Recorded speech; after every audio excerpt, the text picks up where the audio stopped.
ಸ್ಥಳೀಯ ಚುನಾವಣೆಗೆ ಬಿಜೆಪಿ ಮತ್ತು ಜೆಡಿಎಸ್ ಮೈತ್ರಿ ಸಾಧ್ಯವಿಲ್ಲ ಅನ್ನುವಂಥ ವಿಚಾರವನ್ನು ದೇವೇಗೌಡರು ಸ್ಪಷ್ಟಪಡಿಸಿದ್ದಾರೆ. ಜೆಡಿಎಸ್ ಮತ್ತು ಬಿಜೆಪಿ ಮೈತ್ರಿಯಲ್ಲಿ ಸಾಗ್ತಾ ಇರುವಂಥ ಪಕ್ಷಗಳು.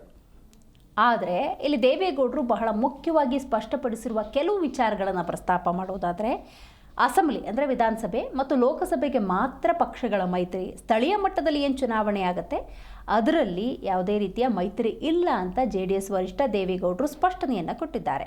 ಪರಿಷತ್ ಚುನಾವಣೆಯಲ್ಲಿ ಜೆಡಿಎಸ್ 4ರಲ್ಲಿ 1 ಸ್ಥಾನವನ್ನು ಪಡೆದುಕೊಂಡಿದೆ. ಶಿವಶಂಕರಪ್ಪ ಜೊತೆಗೆ ನನಗೆ 50 ವರ್ಷಗಳ ಸ್ನೇಹ ಇತ್ತು. PW ಮಂತ್ರಿಯಾಗಿದ್ದಾಗ ಒಡನಾಡಿ ಅನ್ನೋದನ್ನು ಕೂಡ ಈ ಸಂದರ್ಭದಲ್ಲಿ ನೆನಪು ಮಾಡಿಕೊಂಡಿದ್ದಾರೆ. ಅಂದರೆ ಈಗ ಮೈತ್ರಿ ಅಂದ ಸಂದರ್ಭದಲ್ಲಿ ಮೈತ್ರಿ ಎಲ್ಲಿ ತನಕ, ಯಾವ ಚುನಾವಣೆಗಳಿಗೆ, ಈ ರೀತಿಯ ಒಂದಷ್ಟು ಗೊಂದಲಗಳಿರೋದ್ರಿಂದಾಗಿ, ಮತ್ತು ಈಗ ಸಾಲು ಎಲೆಕ್ಷನ್ ಇದೆ ಸ್ಥಳೀಯ ಮಟ್ಟದಲ್ಲಿ, ಮತ್ತು GBA ಇದೆ. ಹೀಗೆ ಇಂಥ ಎಲೆಕ್ಷನ್ಗಳಲ್ಲಿ BJP ಮತ್ತು JDSನ ಪಾತ್ರ ಏನು, ಈ ಮೈತ್ರಿ ಮುಂದುವರಿಯುತ್ತಾ, ಇಂಥ ಹಲವಾರು ಪ್ರಶ್ನೆಗಳಿಗೆ JDS ವರಿಷ್ಠ ದೇವೇಗೌಡರು ಸ್ಪಷ್ಟನೆಯನ್ನು ಕೊಡುವಂಥ ಪ್ರಯತ್ನವನ್ನು ಮಾಡಿದ್ದಾರೆ. ನಮ್ಮ ಮೈತ್ರಿ ಏನಿದ್ರು ವಿಧಾನಸಭೆ ಮತ್ತು ಲೋಕಸಭೆಗೆ, ಸ್ಥಳೀಯ ಮಟ್ಟದ ಚುನಾವಣೆಗೆ ಇಲ್ಲ ಅನ್ನುವಂಥ ವಿಚಾರವನ್ನು ಸ್ಪಷ್ಟಪಡಿಸಿದ್ದಾರೆ.